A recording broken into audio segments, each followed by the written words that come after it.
Morocco's great problem is water, or the lack of it. With water, the land can grow literally anything. Without it, the land is arid and barren.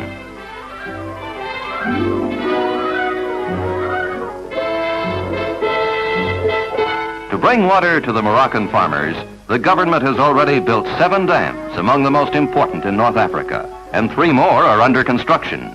The dam of Bin El Ouidan, deep in the Atlas Mountains, and highest dam in Africa, serves 2 purposes.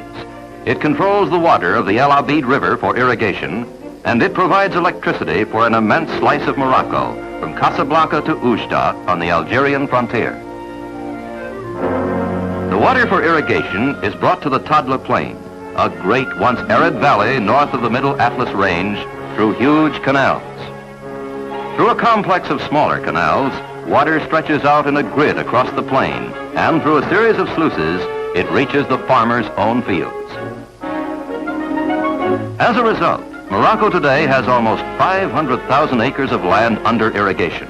Eventually, 1,250,000 will be irrigated. And how does this benefit the Moroccan farmer? Today, through irrigation, he is sure of water for his crops.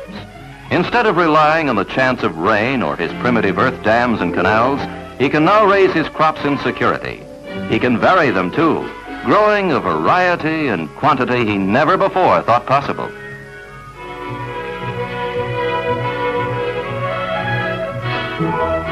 In the Tadla Plain, this quiet and peaceful revolution is happening. The government, through its experimental nurseries, has encouraged the farmers to grow market crops.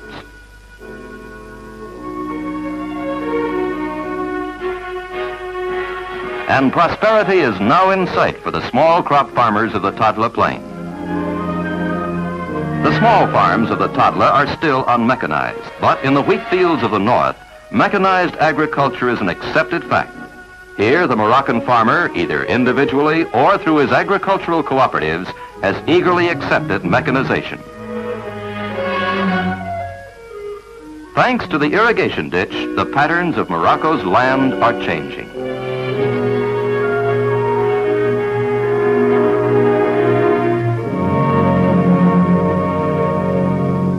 Irrigation is bringing prosperity to the Tadla Plain, a prosperity well demonstrated on market day.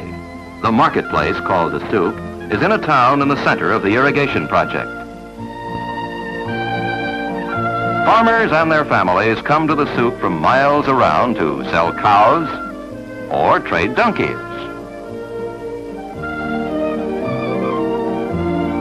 Or camels.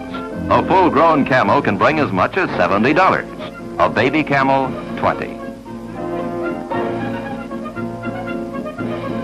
Bargaining is not only an economic necessity, it is truly part of a Moroccan's way of life. And once the donkey is sold, the farmer carefully scrutinizes every franc note he received in payment. As a supplement to the irrigation project in the Tadla Plain are the hydroelectric plants at Bin El Ouidan and Afouré, which will have at full capacity an electric output of 212,000 kilowatts, producing 550 million kilowatt hours a year, a formidable achievement for the newly developing country. Because of increasing industrialization, the country nomads are moving to the cities which cannot absorb them, so they build their own tin can towns called bidonvilles. To correct this, the government has undertaken a continuing long-range program, building new medinas. Housing is a major concern of the Sharifian government and the French. In one 3-year period, they have built over 20,000 homes, and thousands more are under construction.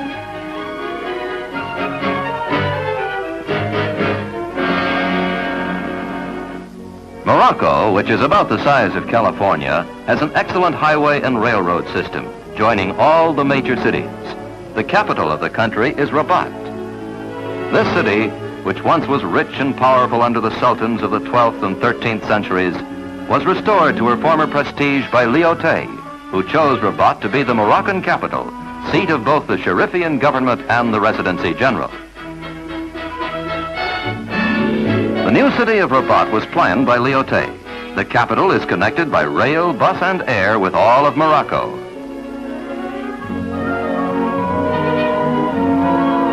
The influence of the Moorish Andalusian architecture is reflected in Rabat's public buildings.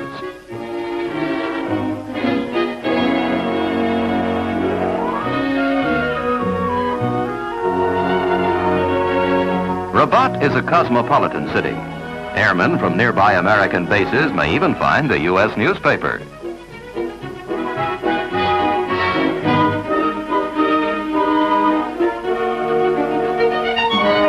Movies are better than ever in Morocco.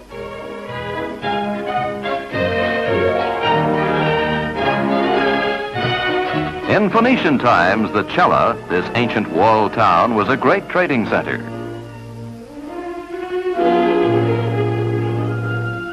Yaqub el-Mansur, the great 12th century sultan, built the Tower of Hassan.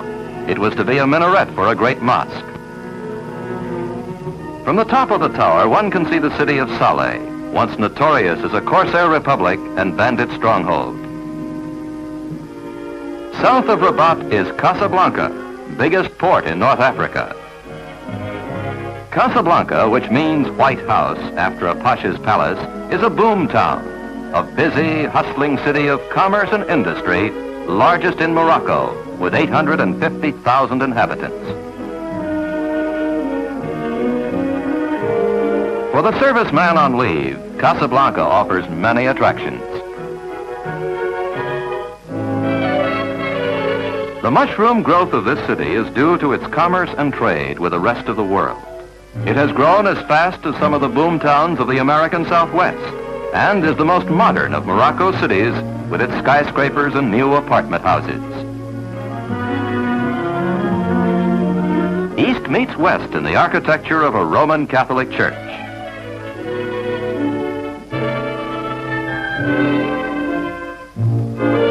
But new apartment houses are completely Western. The posters are uniquely Gallic, gay and lighthearted.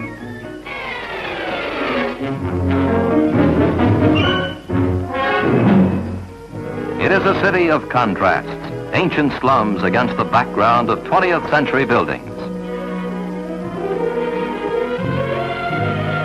Casablanca is the aerial gateway to Morocco. Almost all European travelers enter and leave the country from here. Morocco's domestic airline makes travel within the country pleasant and easy.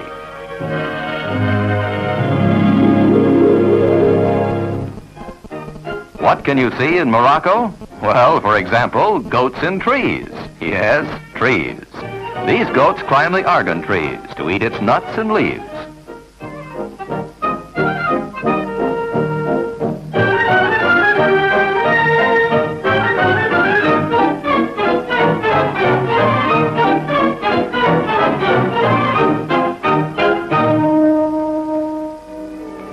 Capital of the South, stronghold of the Berber people, oasis in the desert, the fabulous city of Marrakesh.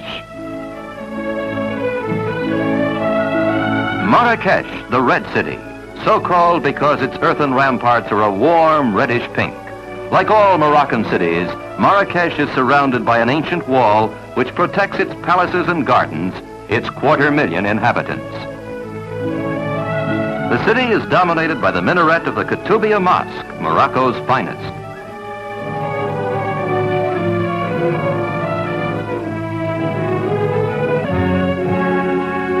Marrakesh is also renowned as the home of El Glaoui, the city's pasha and chief of the Glaoua tribe, an old-time Berber leader. His palace is one of the showplaces of the city, quiet and serene behind its high garden walls.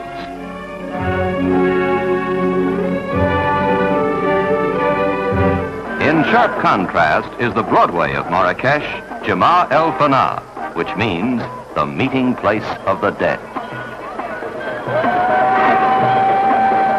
For centuries, Moroccan travelers have visited this square to shop, to trade, to look, to be entertained.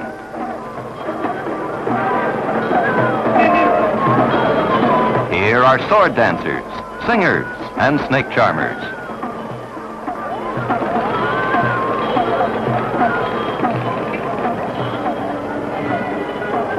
In the tradition of the tales of the Arabian Nights, Moroccans still enjoy a good storyteller. قوله الله تبارك وتعالى بالحياة هذه يبقى الحكي لما كيموت السيد عزرائيل يمشي بين الجنة والنار ويتلقى الموت على جسده كتبقى كتقطع فيه حتى توصل للبدن ديالو وكيقول. Near Marrakesh is El Graoui's golf course, which he has opened to the public. American servicemen from the nearby base of Nouassar take advantage of this course, probably the only one in the world where camels graze on the green. Marrakesh has other wonders too. One of them is the Minarat Pavilion. North and east from Marrakesh is Fes, one of Islam's holy cities. Fes is an Arab city, and her souks are famous throughout North Africa. Fes, one of the 4 imperial cities of the Sultan, considers herself capital of the north. In the narrow streets of the Medina, shops sell a bewildering variety of goods from famous Moroccan leatherwork to gowns called jalabads.